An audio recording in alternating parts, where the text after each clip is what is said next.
Welcome to the Morale Booster Network, a platform for entrepreneurs, career professionals, leaders, and the general public to give back to the society through coaching and mentoring. I remain your host, Dr. John Ugulu. I am an author, speaker, and strategist. I always say experience is the best teacher. You can stream or download this podcast from YouTube, Spotify, iHeartRadio, Apple Music, Google Podcast, Player FM, and Pandora. Sit back, relax, and enjoy the show. Hello. Good evening, everybody from Atlanta, Georgia. Good morning, good afternoon, wherever you are. It's a pleasure being here with you once again. And I want to say thank you for stopping by. If this is your first time listening to my program, if this is your first time joining us on this program, I am saying welcome. We have a tradition, and that tradition requires us to share this broadcast. So if you are listening to me from wherever you are, please like and share this broadcast. Like and share it. And here is the reason why I typically encourage people to do that. It's because you might just be saving the life of that one person who has been waiting for a lifetime to hear the message that we will be delivering today.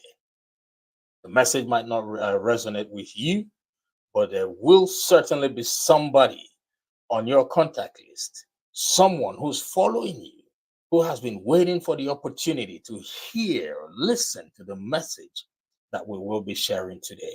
So please like and share it. It's free to do that. Take it as your charitable work for today. Thank you and thank you. Right, ladies and gentlemen, today I have a guest all the way from Houston, Texas.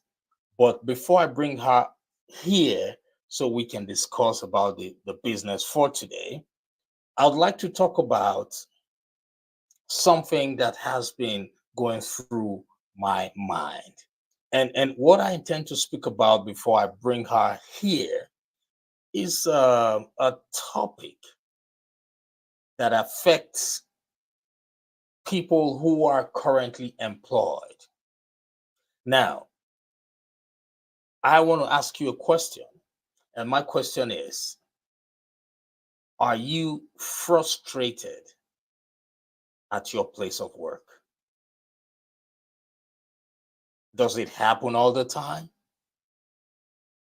Is it okay to feel frustrated? Now, I want to talk about something that would help you understand what exactly you're going through. Now, there's so many people. When I say so many people, I'm talking about millions of people who are working, who are on jobs that they do not like. They get frustrated every morning. They get frustrated every Monday. Oh, yes, it happens all the time. So you are not alone. You are not alone. And here's the reason why. It's because you have not made that decision. You have not made that decision to be in a place that suits you. Some people will live life just by working on jobs they don't like, paying bills till they die. If you ask me, is it okay to just work and pay bills and work and pay bills and die at the end of the day? Well, if that's the life you want for yourself, then it's okay for you. Then some people would ask me, hey, John, if you're saying it's possible to work at a place that I love, earn, pay bills, and be happy, how can I go about it? I want you to think about your place of work, for example. What are those things that, what are those things that are making you frustrated at that job? Have you been able to ask questions? Have you been able to discuss with your managers? Have you been able to discuss with your colleagues to know if there are ways you can, make it a convenient or comfortable or conducive environment for you? Now, this is what I always like to remind people, that it is possible for you to get a job that will not frustrate you. But if you are currently working on a job that frustrates you, that affects your mental, that affects you mentally, that affects you negatively, something that affects your mental health negatively, it's time for you to make a decision that that job is only going to be a platform for you to go to the next level. It's time for you to make up your mind that that job that is frustrating you would be a platform for you to get to the next level of your life. Is it possible to move from where you are to where you want to be? Oh, yes, it is possible. It is possible. Even though I am still a work in progress, I have had times where I was at a job. I've had times where I was working on jobs that, I wasn't really comfortable or happy with it. But deep down inside of me, I knew that everything was on me. I knew that the decision to get something better was on me, not on any other person. So while I was on that job, I was making arrangements to look at a different place that I feel will be good for me. At some point in my life, I was a shy person. I knew that was not the life I wanted for myself. I knew that if I did not take action at that point or at some point, my life would not change. What did I do? I decided within myself that I was going to act on overcoming shyness. I found myself a coach who worked with me, who helped me overcome shyness.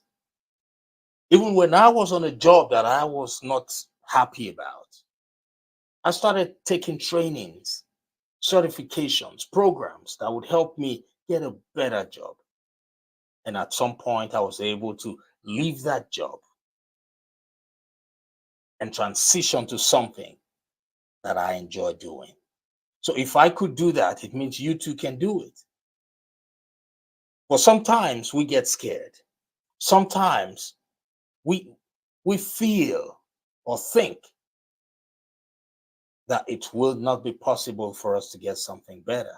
But I want to assure you that if whatever you're doing right now, you who's listening to me, whatever you're doing right now, if that's not what you would love to do on the long run, this is the time for you to think about it. This is the time for you to start making moves to transition from where you are to where you want to be. Things will not just happen for you. You need to make up your mind. Louis P. once said, there is nothing more powerful than a made up mind. I transitioned from shyness to public speaking. I transitioned from a job which I wasn't happy about to one that I am currently happy about. My goal right now is to help people discover their purpose. My goal right now is to boost the morale of people who see the need of having a different morale.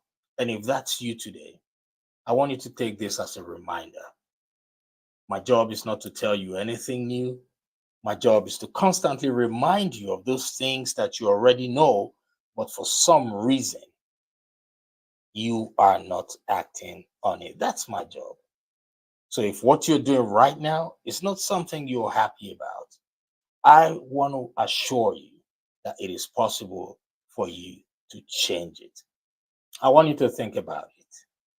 Things don't happen to you, or rather, things happen for us. Why do they happen for us? It doesn't matter how bad you think it is. That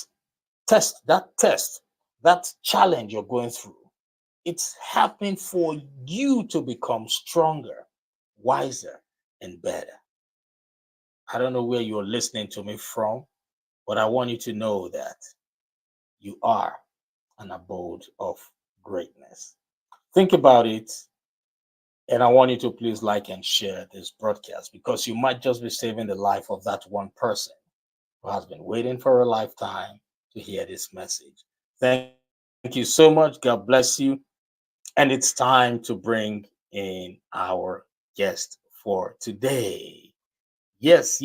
Before um, I hand the mic over to her or before I allow her to speak, I would like to do a proper introduction. And for those of you who are in the educational space, this lady right here,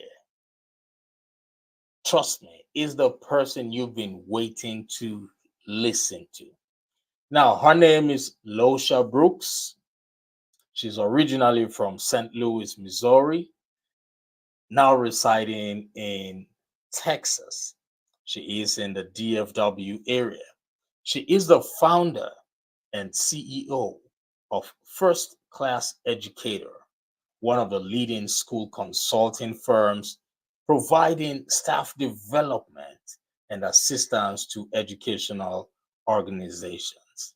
Now, Ms. Brooks has a passion for promoting diversity, equity, inclusion, and access, which is shown throughout our organization's commitment. So, ladies and gentlemen, without any further ado, I want you to join me as I bring in this consultant, this lady who was able to transition from what she was doing previously to what she now does for the world. No other person but Locha Brooks.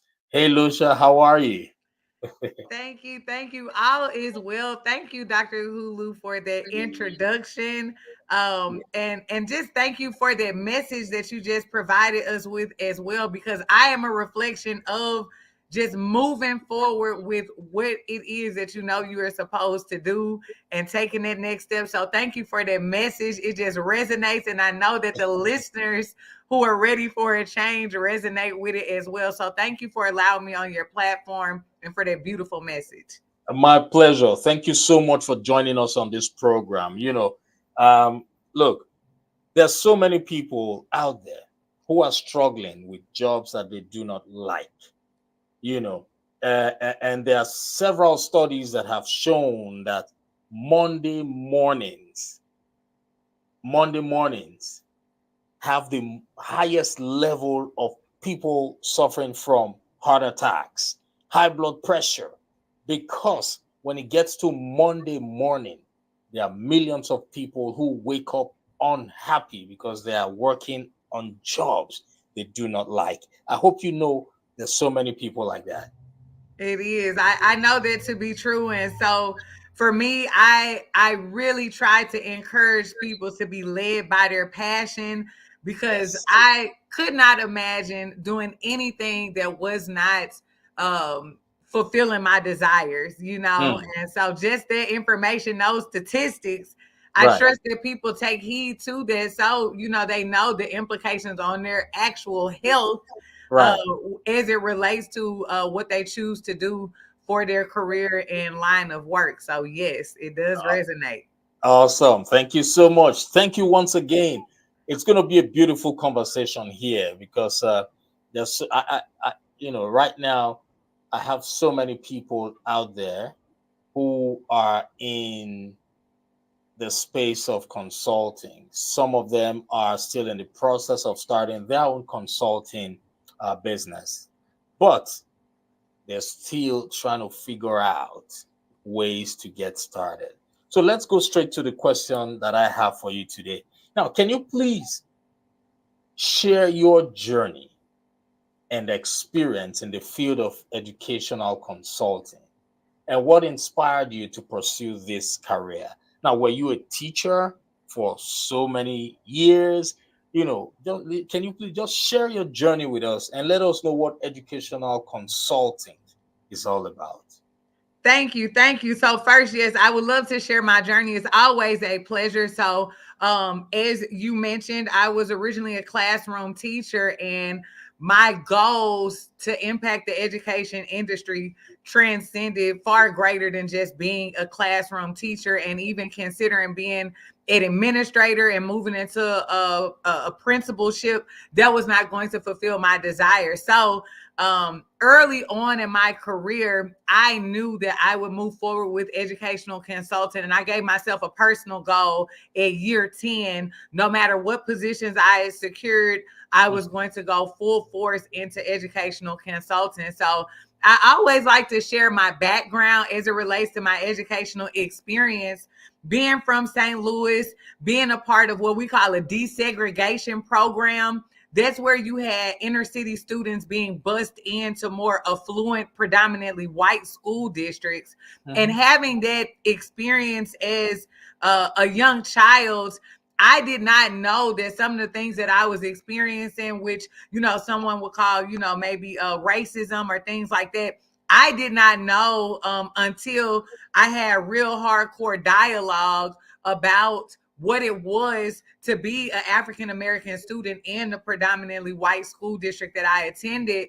And as I progressed through my education and moving on to college, and aspiring to be just a writer in college, and realizing when I had my learn I was expecting my first child, I was like, I ain't wrote no book yet, and it was just easy for me to segment into education because I was already serving as a substitute teacher while I was in school for undergrad and everything. And so everything aligned beautifully. But what I also realized was that my teachers, when I was in the desegregation program, they were not racist. They just lacked the experience of working with minority students. And because I value education so much, doing the student teaching, that was just to really get by. But I absolutely loved it.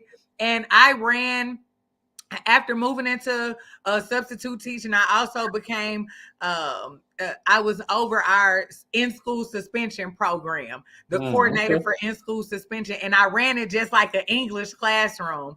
So learning that I was expecting my first child, I switched my majors to English content area education. I, moved forward with, like I said, running my in-school suspension like an English classroom, and just being closely responsive to my student demographic. When I got certified, I had so many seasoned educators who had master's and doctor's degrees asking me, how did I get good student engagement? How did I get good parental engagement? I'm seeing all of these different companies come in when we have professional development, securing contracts and really not having content that made our instructional practices better, and rather still having the seasoned educators coming to me for my expertise. And I was like, you know what?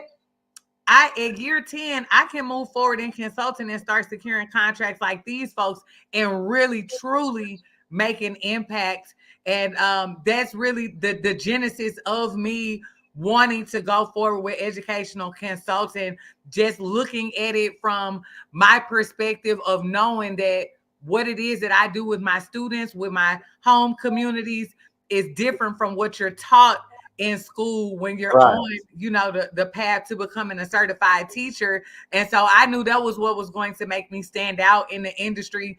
And that was going to be more attractive than me looking at 30 years in the classroom and trying to retire. That I wasn't going to stay. That was not going to happen, because I knew I had more to offer, especially when you're giving directives to push a curriculum that is not in the best interest of the students that you're serving. So even going back to your earlier message, that's almost depressing, knowing that I have a curriculum that my students can't relate to. So they're not going to be successful because I'm not getting the engagement based off of the material that I'm directed to give them. So that was not filling. I went outside of the box, and I always brought in outside material because I had to do what was in the best interest of my students. That's only gonna last so long. You going against the grain. You got folks looking. She ain't doing what everybody else is doing. I'm doing what's best. And so again, I knew fairly early that based off of the impact that I desire in the education industry, it was no choice but to start my own educational consulting firm, from an aspect of being culturally responsive. So showing educators how to embed culturally responsive instructional practices into whatever their content is. And so that's what First Class Educator focuses on, is Mm. anything in regards to equity, culturally responsive instruction, diversity, equity, and inclusion, leadership development, beginning year teachers development. And so it's been a nice journey.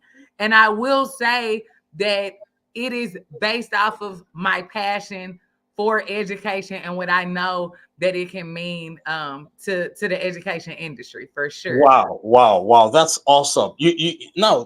One of the major reasons why I am enjoying this conversation is that I have had the opportunity of speaking with, people who are educators, right? And 9 out of 10 of them are always complaining. And for some reason, they hardly take action to get out of that situation that they complain about. And when I came across your own story, I realized that, oh, this is someone who can make a difference. Because I speak with educators all the time, right? I am in that sector. So I know the struggle. They go through a lot. They get so depressed. They work with curriculums that they are not comfortable working with, and they can do nothing about it. Now, uh, I believe you said in your year 10, was that when you decided that you were going to do something different? Well, it was earlier than year 10, but that was a personal goal of mine. I wanted to see what Right. I could accomplish as being a certified teacher within 10 years. And I knew whether or not I had served as an administrator, as an instructional coach, that no matter what, at year 10 in my educational career, I was going to move forward with educational consulting. So I would Mm. say probably around maybe year 7, year Okay. 6, 7. That's when I gave myself that goal, finishing up my master's, getting a master's in education administration. I toyed with the idea of moving into administration, and Right. I had never secured a position in an administrative role, but I did not let that stop me. And I think sometimes we have self-imposed barriers on Yes. ourselves as far as what we are qualified to do based off of a title, based off of a credential, when you really have everything you need already inside to move forward in excellence. So that's what I did. Year 10, let's go. And it's been beautiful. Right. I completely agree with you on that, because there is no better feeling than living a life of purpose. Even though being an educator is a calling, it is a calling, right? But there's so many people who want something better in that space of education, right? Yeah, you have been there. You have taken that leap of faith, and right now it's paying off. Now, you talked about contracting. Now, is it possible for um, an educator who's still employed to get into contracting while they are still employed? 100%, 100%. And so that's something that I like to share with educators, is that you don't have to choose either or. Either leave your current position or go into school.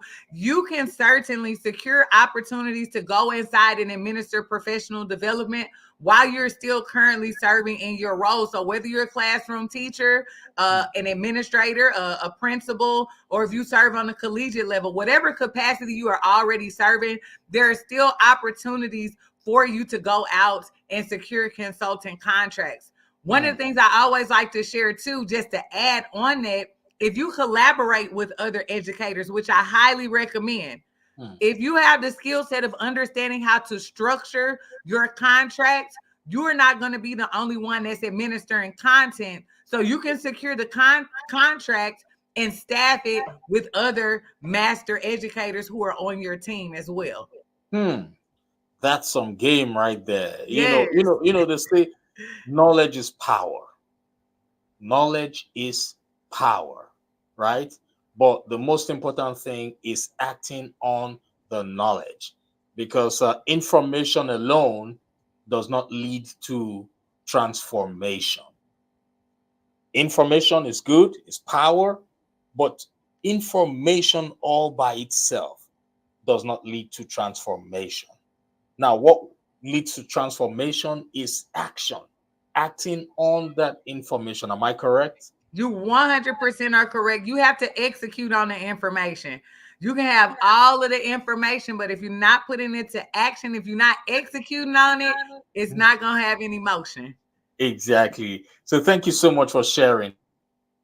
Now, I know there are so many people out there who would like to take that leap of faith. They would like to get into consulting.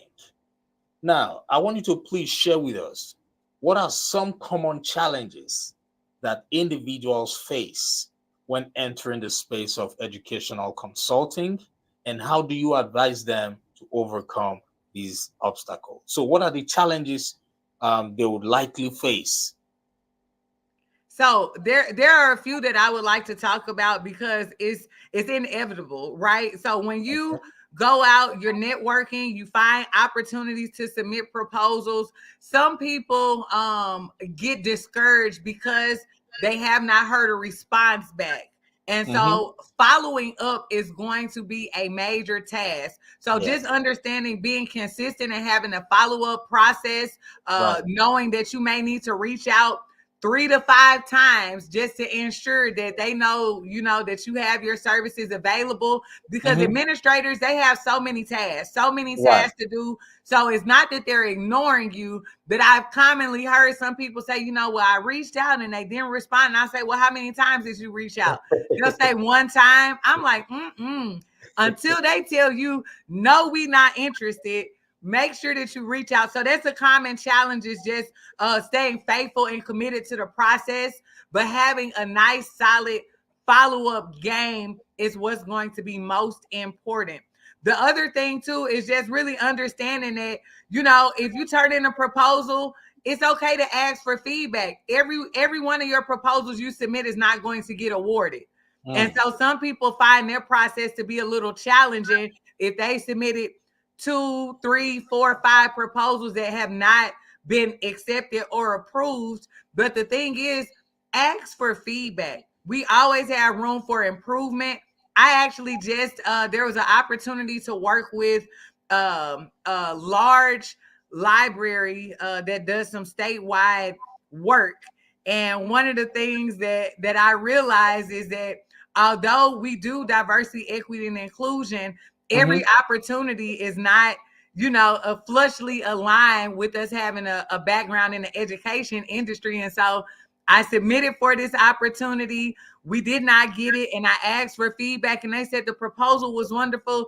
The numbers were spot on. There were 4 other entries, and Right. your company was the only company that did not have a background with working specifically with For libraries. And mm. so that is the only reason why we didn't make it to the next round. It's okay to ask, right? Mm. And so I won't secure an opportunity with a library or a state entity that's working with libraries in respects to DEI if I Mm. don't keep on submitting proposals. So, just stay committed to the process. You're not going to get a yes every single time. It's okay. Just keep on going. That's all you can do, is to keep going. Wow, wow. I love that. You talked about follow up, so basically you are encouraging um, people who want to get into the educational consulting space to go and get a little training or experience in sales, It's because as educators, you're not used to selling anybody, you're not used to begging people for anything, you just so that's a new terrain, right? So can you please elaborate on that? Yeah, so what I will say, and it's something that you mentioned earlier, fairly earlier on in the show when you were speaking about the mentorship. Hmm. It when I got into educational consulting, I did not have a mentor. And Mm. so I found the value in really sharing the journey with others, because there are certain things that you are not prepared for. I Yes. have a background in business. I've been doing business Okay. ever since I was a young girl, So it was and easier so for you. It was a lot very easier for easy, you. Right. fairly easy to tell somebody my price and be okay with however the answer came, but a Mm. lot of educators do not have a background in Mhm. business and sales and marketing and branding. And Mm. so that is something that I would recommend they get some assistance with, because number one, you have to be comfortable with pricing your services to market that's going Mhm. to take care of not just how much you would be paid for the presentation, but also considering your business overhead. A lot of educators have not thought about that because we're used to just getting paid our salary to teach Right. a class. And we know that it includes us grading and XYZ, but now we're considering our overhead, business expense, insurance that you have to carry, any other services that you have to carry. If you have a CRM program that helps you Mm. with your client management, any of those expenses need to be built inside of the services that you're offering to the client. And so a lot of times educators have never had to do that. So I would recommend that they do take some mentorship or guidance when it comes to that. Right. Certainly. I agree with you on that because um, transitioning from a typical salary structure to um, coping with so many no's when you ask for a favor and people tell you no and they turn you down like right in front of you, that could be heartbreaking for for one who does not have a sales or business background. Is that correct? For surely. And then also too, just understanding the power of networking. Mm, If you have a goal of securing a nicely sized contract, these mm, folks is gonna need to know who you are. They're gonna mm. need to have seen you a couple times and recognize you as the authority in the industry. And so I share with a lot of educators to get out there, utilize your social media platforms, get out there and network, go to the conferences with the decision makers. And so that is even sometimes a challenge because they have never had to do those things. So Right. yes, yep. Right. Thank you so much for sharing this.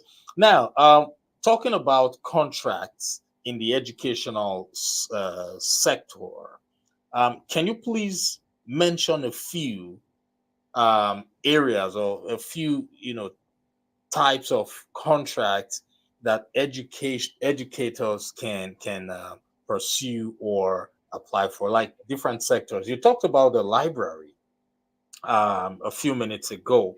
So just what areas can they look for those contracts? So, just to let every educator out there, no matter your content area, there are opportunities for you to consult. So, no matter if my professional trade is English teacher, Mm, right? And so, the services that I look for are anything that's in relation to diversity, equity, and inclusion. So, if you are a master when it comes to culturally responsive instruction, there are so many opportunities nationwide. Don't let the media fool you to administering content on diversity, equity, and inclusion, professional development in all areas. So whether you're a math background, science background, a counselor, a diagnostician, anything with leadership, there are opportunities for you to go in and to be an administrator of professional development with respects to that area.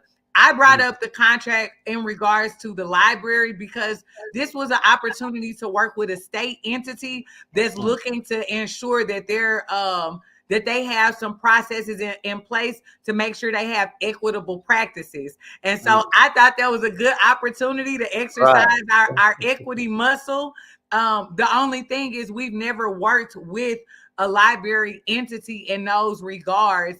And Mm, so again, don't limit yourself to just thinking you have to work with K through 12 or education organizations. There are other organizations where your services are beneficial. To mm, give you an example, a lot of small businesses, corporations are looking to be more trauma informed with regards to the clients that they are serving. So if mm, you are a counselor or social worker and you have strategies on how to help clients become more aware of how trauma impacts adults, These are services that you can go in and give them strategies. All working adults are facing something in those Oh, regards. yes, You yes. know, so the opportunities are endless. So even though you may say educational consultant, just think so big. You have Mm. a skill set that is beneficial to a multitude of organizations, whether it's public sector, private sector, nonprofit. It does not matter. You have value in these spaces as a content area expert. Wow, wow. Thank you so much for sharing that. I look, I am actually learning from you now because I'm also in that space.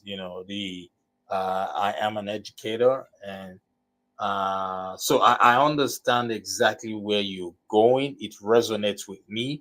Now, when it comes to contracting, are there opportunities for those who want to focus only on public speaking?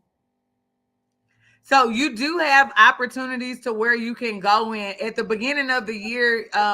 They always have opportunities for. I'm trying to think of the name. There's a big event that always happen in every single school district where they're looking for motivational speakers, where they're looking for a keynote speaker, or Right. various times throughout the year when they're having programs. And so certainly, if there is someone who focuses strictly on motivational speaking, there are opportunities for you to go in with that service as well. And then even thinking about how you can structure that to students' needs to go Right. in and to be a motivational speaker in regards to students. Thinking about, those seniors or juniors, how Eric Thomas used to go in and doing speaking series in school districts, motivational speaking. There are certainly opportunities that are available across the nation with respects to just speaking. Oh, great, great. Thank you for sharing.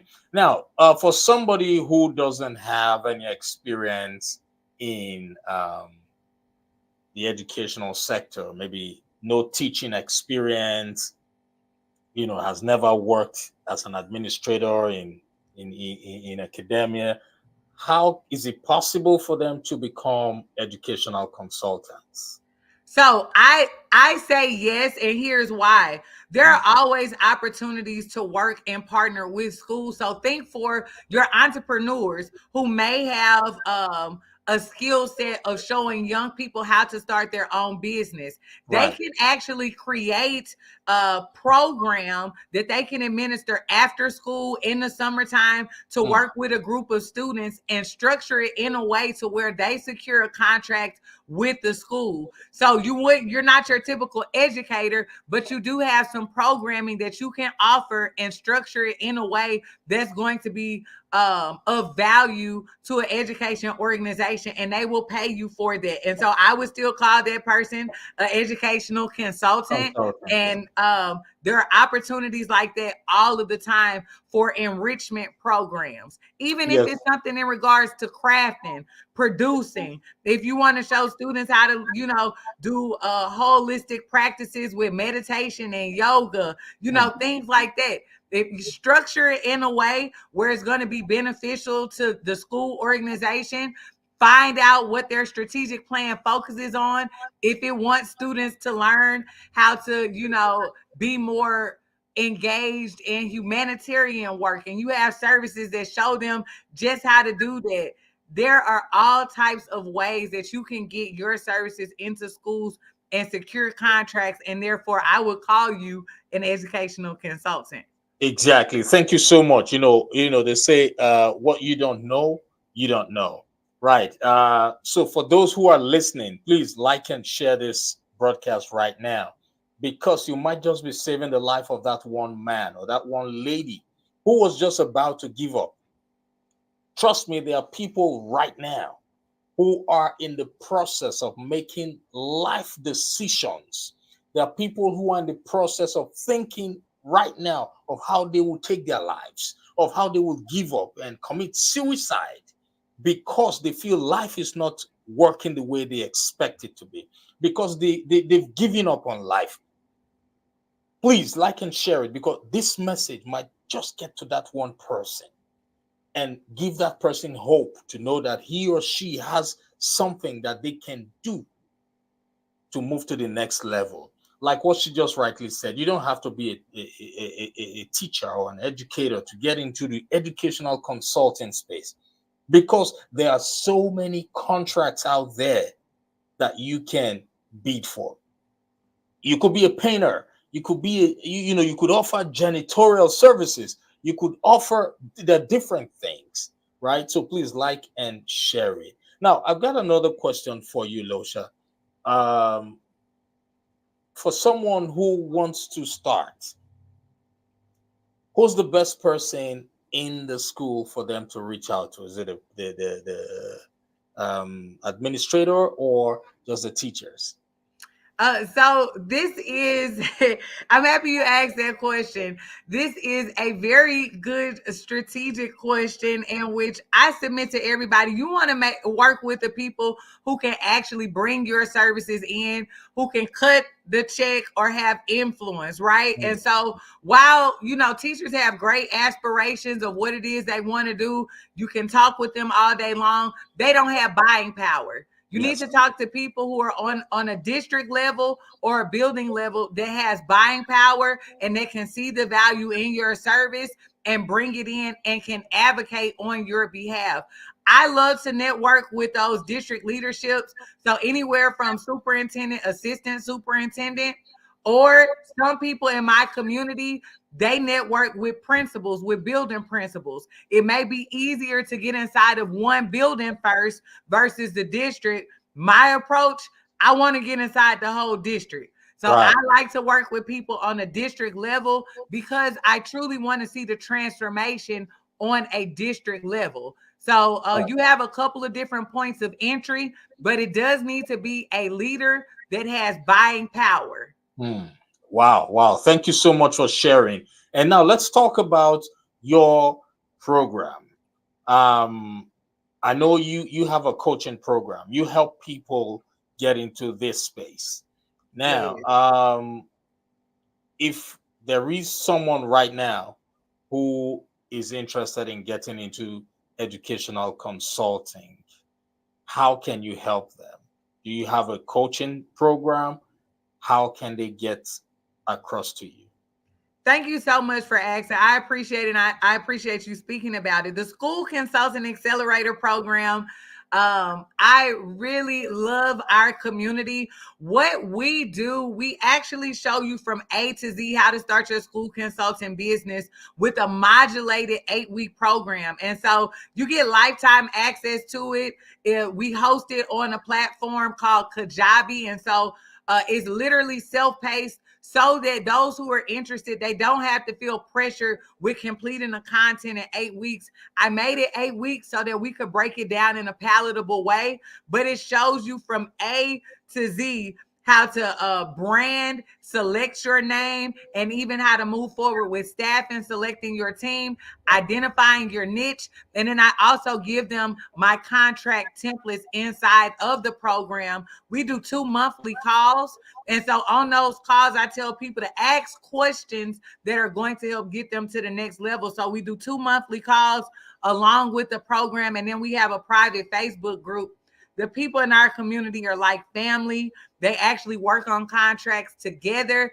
But just seeing people grow and knowing that there's so many opportunities. So please, for educators who are considering, do not ever think that the market is oversaturated. You have value. Whatever it is that you are a content area expert in, there are organizations that are looking, they need your expertise. We've had a high turnaround of educators in the education industry in the last 4 years. And so those people who have a skill set, who have some data proven strategies, or even for those of you who have services that will benefit organizations such as enrichment programs, that these school districts will pay for your expertise and guidance to come in to work with their staff, to work with their students. So again, my program is set up to help you do just that. I do coaching as well for those of you who want to jumpstart and kind of speed up the process. But the program that's digitalized on the platform, you will find success if you just execute on that information. I made it in a palatable way because I want people to see how easy it is to get in. So yeah, we have the program that's digitalized, and then I also offer the independent coaching as well. Right. Thank you so much, ladies and gentlemen. Now, you can visit our website. It's www dot first class educator. First is not spelled out. It's number one, figure one, ST. First class educator.com. Now, you can find that at the bottom of your, those of you who are watching us live, you can find it on the screen. Those of you who are listening to us in the United States and all over the world, you can also find our website right there in front of you. Podcast listeners, it's also there, www.firstclasseducator.com. So it's one st classeducator.com. www number one, that's figure one. Do not spell FIRST. It's figure one. One ST classeducator.com. One word. She's also on Instagram. I want you all to please go and follow her on Instagram. Her handle is Locha Power Moves. LOCHAPOWERMOVES. Locha Power Moves. She's also on Instagram. She is on Twitter. Locha Power Moves on Twitter. On LinkedIn, you can just search with her name. Once again, her information is currently being displayed for you either on the screen for those of you who are watching us live, and for those of you who are listening, her contact information is there. So, Locha, thank you so much for all you do. I know educators are struggling. A lot of educators are struggling. They're not happy with what they're going through, with what they, they're not happy, and a lot of them are looking for ways to improve on themselves, to improve on the system, to influence the system positively. So this is an opportunity for them to have a voice in that space, right? So if you are thinking of becoming an educational consultant, please, please, and please, this is the time for you to take action. This is the time for you to seek mentorship. This is the time for you to contact Locha. Look, God sent her to you today. Things don't happen by accident. That's one thing I want you to know. Things do not happen by accident. So you are listening to us right now because this is your time. This is your time of elevation. This is your time of breakthrough. This is your time of making a difference and an impact in your space. And if you believe, I want you to reach out to her. Go and follow her on social media. Now, Locha, we always do one last thing. We always do something before we go. All right. I would want you to um, speak to somebody out there who's in the educational space, who's thinking of moving from where he or she is to becoming a consultant.